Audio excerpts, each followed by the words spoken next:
اعوذ باللہ من الشیطان الرجیم بسم اللہ الرحمن الرحیم الحمدللہ رب العالمین والصلاة والسلام علی سید المرسلین سیدنا و نبینا و شفیعنا و مولانا محمد و آلہ و اصحابہ و ازواجہ و ذریاتہ اجمعین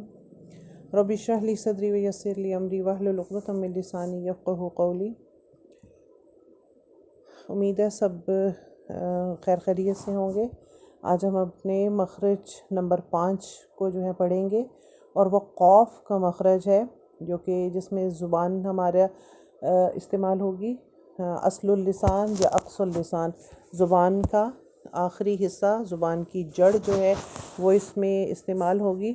قوف کا لہاتیہ اس کا لقب لہاتیہ ہے، اور یہ اس کی ادائیگی کو دیکھیں گے کہ زبان کی وہ جگہ جہاں پر یہ بہت سے مخارج وہاں سے نکلتے ہیں، اور زیادہ تر مخارج زبان سے ہی نکلتے ہیں۔ تو اقصى اللسان یا اصل اللسان جو زبان کی جڑ ہے، اس میں 2 مخارج ہیں، اس سے 2 لفظ نکلتے ہیں، قوف اور کاف۔ موٹے والا قوف جس کے اوپر 2 نقطے ہوتے ہیں، اور کاف باریک کاف۔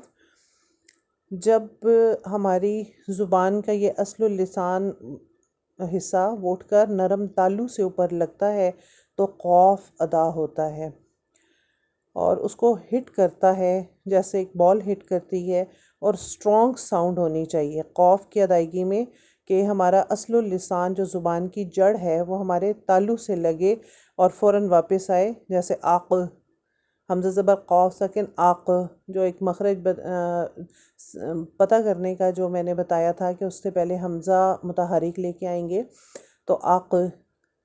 ایق، اوق، اس طرح سے اس کی جو ہے ہم لوگ ادائیگی کریں گے، اور اس کو لہاتیہ کہتے ہیں۔ اور کاف میں یہ مخرج تھوڑا سا ہو جاتا ہے جو ہمارا اگلا مخرج ہے، اور وہ بھی لہاتیہ ہے۔ کاف کے مخرج کے قریب ہی منہ کی جانب نیچے ہٹ کر اس سے کاف ادا ہوتا ہے، یعنی اقصى اللسان اوپر